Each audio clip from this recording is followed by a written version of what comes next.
जय माता दी। नमस्ते दोस्तों, स्वागत है आप सभी का मेरे चैनल पवित्र ज्ञान में। फ्रेंड्स, इस वीडियो में हम माँ के 9 रूप की जो पूजा होती है उसमें से जो माँ ब्रह्मचारिणी की पूजा होती है, सप्तशती के पाठ का दूसरा अध्याय आज हम सुनेंगे। माता रानी की कृपा से और उनके आशीर्वाद से हम इस पाठ का श्रवण करेंगे। तो आइए सुनते हैं। जय माता दी। महर्षि मेधा बोले, प्राचीन काल में देवताओं और असुरों में 100 वर्षों तक घोर युद्ध हुआ था।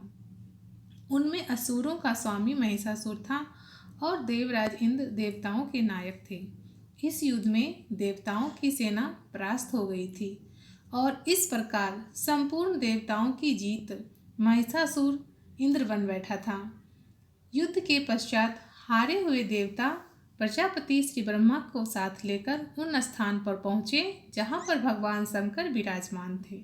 देवताओं ने अपनी हार का सारा वृतांत भगवान श्री विष्णु और शंकर जी को कह सुनाया।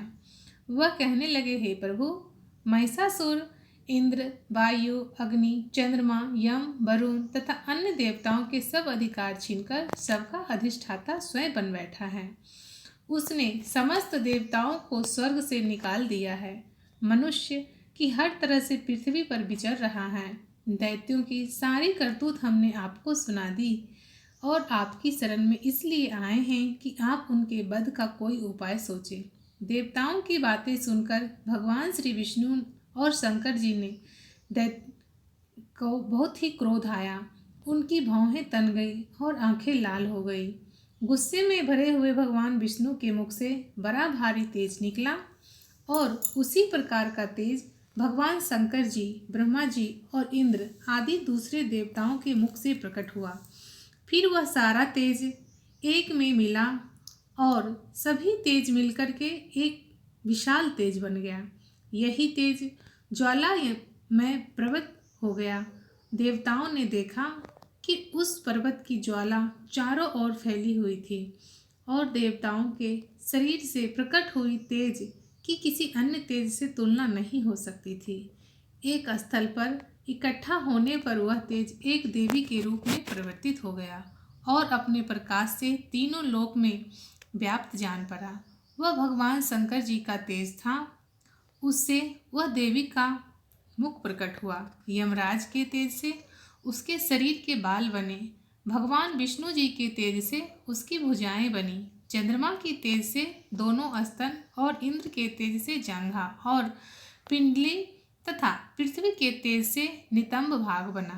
ब्रह्मा के तेज से दोनों चरण और सूर्य के तेज से उसकी उंगलियां पैदा हुई और वसुओं के तेज से हाथों की उंगलियां एवं कुबेर के तेज से नासिक बनी। प्रजापति के तेज से उसके दांत और अग्नि के तेज से उसके नेत्र बने। संध्या के तेज से उसकी भौहें और वायु के तेज से उसके कान प्रकट हुए थे।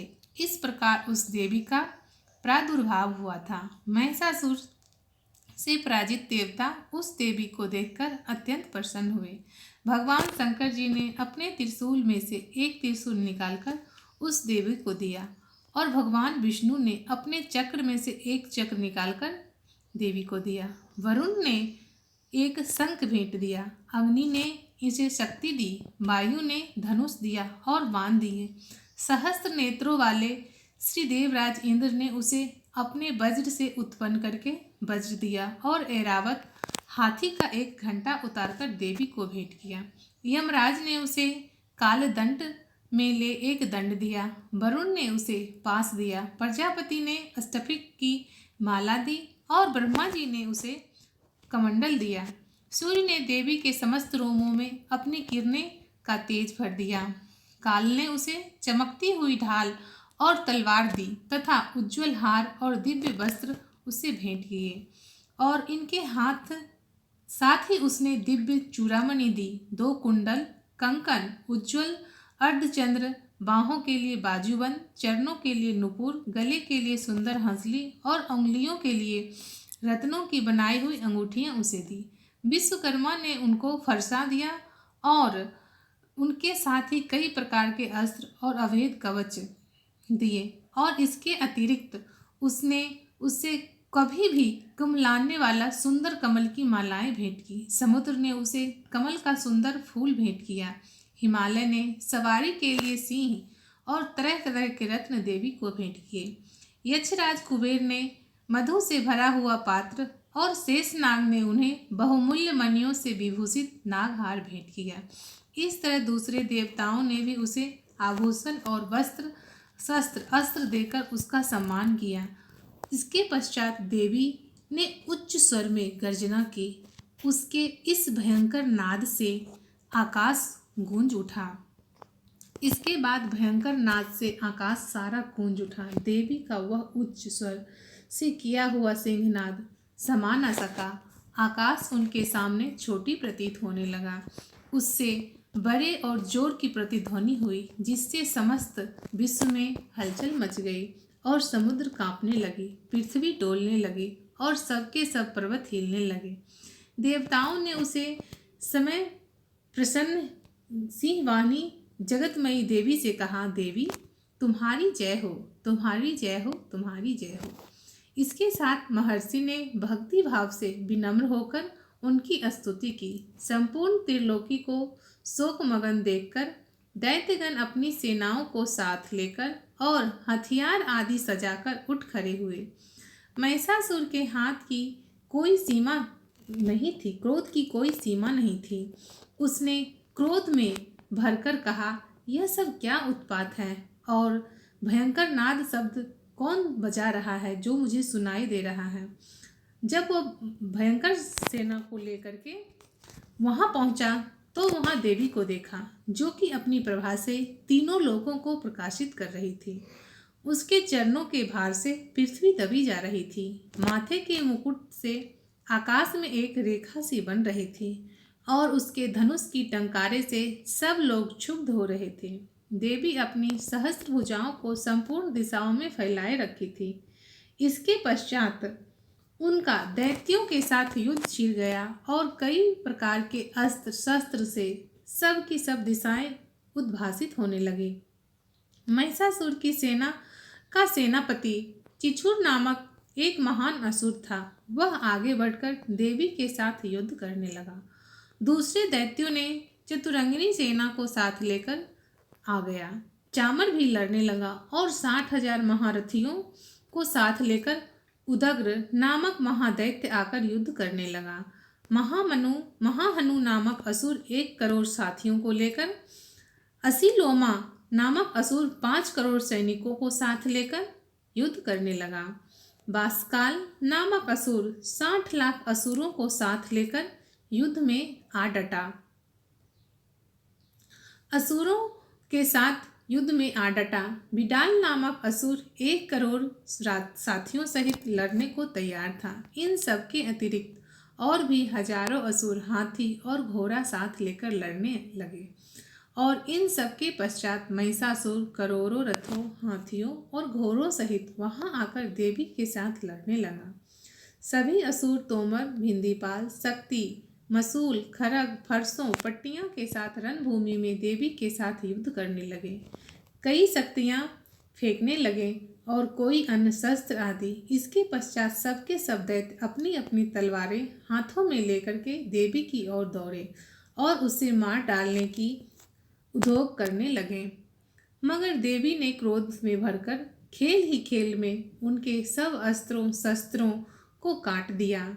इसके पश्चात ऋषियों और देवताओं ने देवी की स्तुति आरंभ कर दी और वह प्रसन्न होकर असुरों के शरीरों पर अस्त्र शस्त्र की वर्षा करती रही।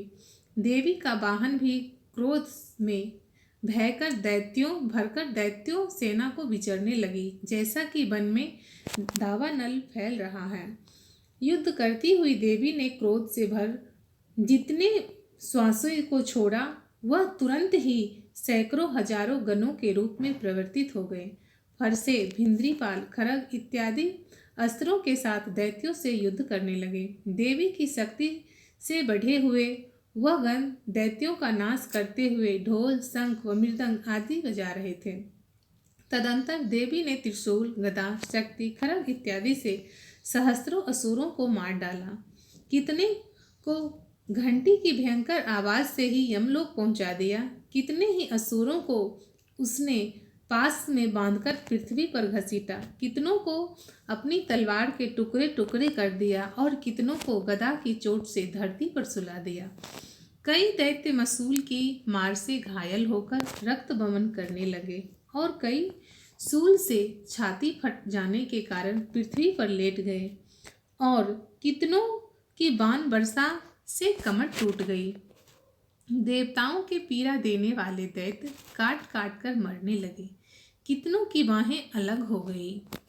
कितने ही सिरों व पैरों के कटने पर भी भूमि पर से उठ खड़े हुए और शस्त्र हाथ में लेकर देवी से लड़ने लगे और कई दैत्यगण भूमि में बाजों की ध्वनि के साथ नाच रहे थे। कई असुर जिनके सिर कटे थे बिना सिर के धड़ से ही हाथ में शस्त्र लिए हुए लड़ रहे थे। दैत्य रह रहकर ठहरो ठहरो करते हुए देवी को युद्ध के लिए ललकार रहे थे। जहाँ पर यह घोर संग्राम हुआ वहाँ की भूमि रथ, हाथी, घोड़े और असुरों की लाशों से भर गई थी और असुर सेना के बीच में रक्तपात होने के कारण रुधिर की नदियां बह रही थीं। और इस तरह देवी ने असुरों की विशाल सेना को क्षण भर में इस तरह से नष्ट कर डाला जैसे तृण काष्ठ के बड़े समूह को अग्नि नष्ट कर डालती है। और देवी का सिंह भी गर्दन की बालों को हिलाता हुआ और बड़ा शब्द करता हुआ असुरों के शरीरों से मानो उनके प्राणों को खोज कर रहा था। वहां देवी के गणों ने जब दैत्यों के साथ युद्ध किया तो देवताओं ने प्रसन्न होकर आकाश से उन पर पुष्प वर्षा की। ये थी सप्तशती अध्याय का दूसरा पाठ। इसी के साथ मैं अपनी वाणी को विराम देती हूँ। जय माता दी, जय माँ ब्रह्मचारिणी, जय माता दी, जय माँ ब्रह्मचारिणी।